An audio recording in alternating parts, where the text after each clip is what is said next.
Assalamualaikum warahmatullahi wabarakatuh. Hey teman-teman, apa kabar semuanya? Bertemu lagi bersama saya di channel saya tentunya, yaitu Kintil23. Baik, untuk pertemuan kali ini saya akan membahas tentang bagaimana sih penyusunan asesmen performa tendangan pencaksilat, terutama ditujukan untuk atlet ya, dan atlet pemula maupun atlet yang sudah mahir, dan berikut untuk digunakan sebagaimana pelatih-pelatih atau coaching dalam dunia pencaksilat.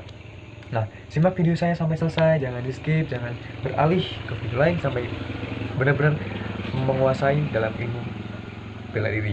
Ya, tentunya terima kasih teman-teman. Oke, untuk judul kali ini yaitu penyusunan asesmen performa tendangan pencaksilat yang dilihat dari artikel dari Dr. Putut Marhan MOr dan DR Widaya MKes Awan Haryona MOr dari Universitas Negeri Yogyakarta.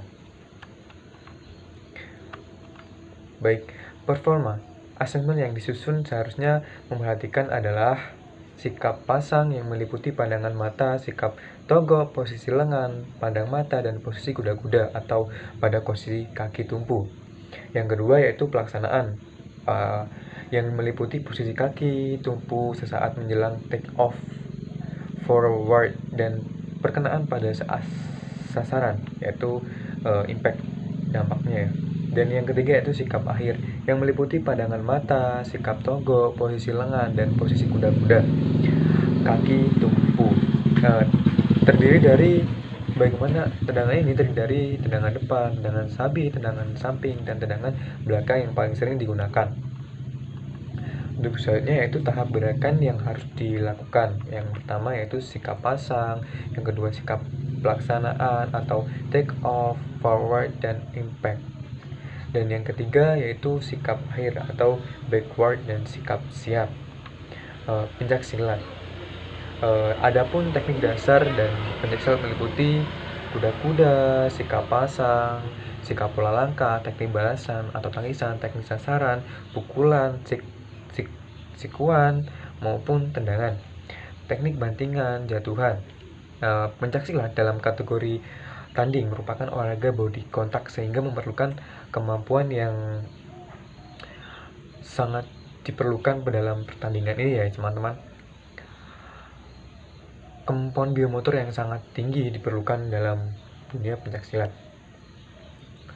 Pencaksilat mulai berkembang di Indonesia sejak didirikannya Organisasi Ikatan Pencaksilat Seluruh Indonesia yang bisa disingkat dengan IPSI pada tanggal 18 Mei 1948 di bawah pimpinan Mr. Pongsonegoro. Sebagai indikasi dari perkembangan pencaksilat adalah terbentuknya Persekutuan Pencaksilat Antar Bangsa yang bisa disingkat dengan Persilat pada tanggal 7 sampai 11 Maret 1980 di Jakarta yang diprakarsai oleh beberapa negara yaitu Indonesia, Malaysia, Singapura, dan Brunei Darussalam. Dalam kategori pertandingan pencaksilat terdiri dari kategori tanding, kategori tunggal, kategori ganda, maupun kategori regu.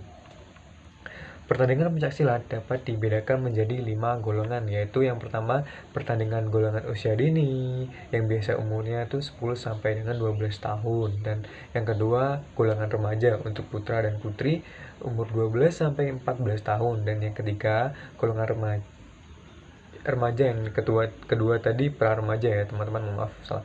Dan yang ketiga itu remaja untuk putra dan putri berumur 14 sampai 17 tahun, dan yang keempat pertandingan golongan dewasa putra putri berumur 17 sampai 35 tahun, dan yang kelima pertandingan golongan master atau pendekar yang bisa pada umur di atas 35 tahun menurut Persilat 2012.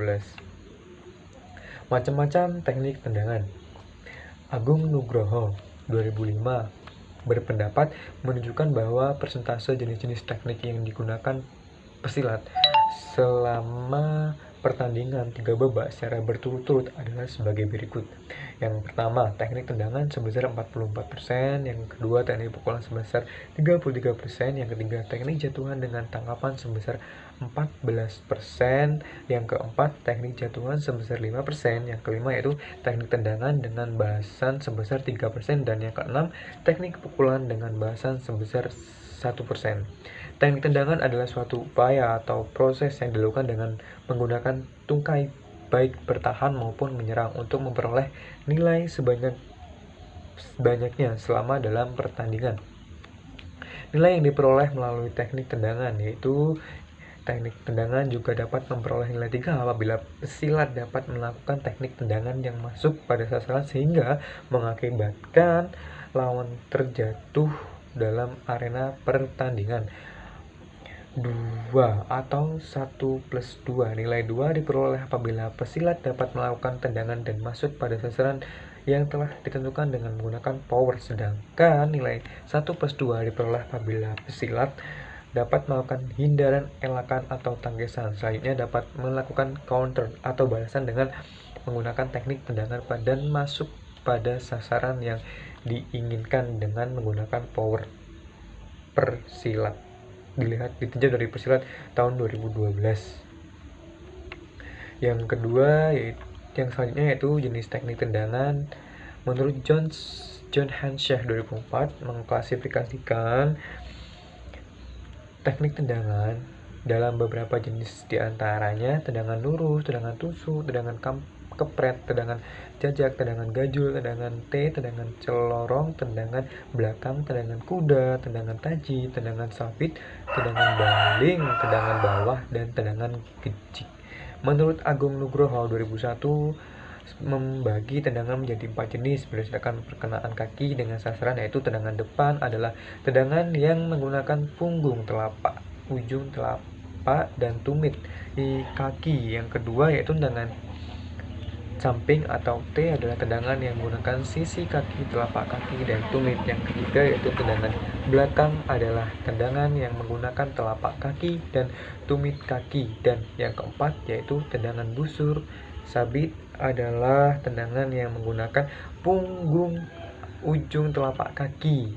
Busur belakang menggunakan tumit kaki.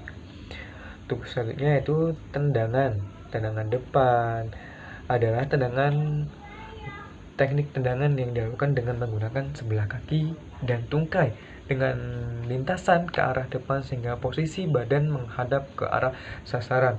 Menurut R. Tot Slamet Haryadi 2003, tendangan depan merupakan tendangan yang paling mudah pelaksanaannya sehingga banyak perguruan-perguruan yang memperkenalkan teknik tendangan depan terlebih dahulu kepada anak latihnya. Kelemahan dari tendangan ini adalah jika gerak balikan tidak cepat maka akan menimbulkan sautan pada lawan itu sangat cepat dan bisa dielak sama lawan. Dan tendangan sabit, tendangan depan ini biasa disebut dengan tendangan A. Tendangan sabit yaitu tendangan sabit merupakan tendangan yang lintasannya menyesuaikan sabit atau setengah lingkaran dengan arah ke dalam. Sasarannya untuk rusuk. Ya teman-teman. Tendangan T, di mana tendangan T disebut juga dengan tendangan samping karena arah gerakan tendangan menyamping terhadap badan. Bedanya perkenaan kaki atau ujung kaki itu menggunakan pinggir pisau kaki, sedangkan tendangan T itu menggunakan punggung kaki. Kelebihan tendangan samping atau tendangan T ini adalah jangkauan lebih panjang, jarak kepala dengan lawan lebih jauh, maka lebih aman. Yang tiga, eksplorasi tenaga bisa maksimal. Dan kelemahan tendangan ini yaitu sulit digunakan untuk pertarungan jarak pendek. Yang kedua, lebih mudah dijatuhkan baik dengan permainan bawah maupun dengan tangkapan. Semakin rebah sikap badan semakin mudah dijatuhkan dengan tangkapan. Dan yang ketiga yaitu kurang menghadap lawan sehingga bisa kehilangan pandang. Teman-teman udah menyimak sampai selesai. Itu tadi adalah video yang pertama, dan berikutnya dan juga ada video lanjutan dari video slide ini yang kita bahas, yaitu asesmen dalam tendangan pencaksilat. Dan tunggu di video yang kedua, dan teman-teman jangan sampai kemana-mana sampai kita benar-benar fokus dalam belajar dunia pencaksilat. Terima kasih, dan bunyikan lonceng pada video kalian teman-teman.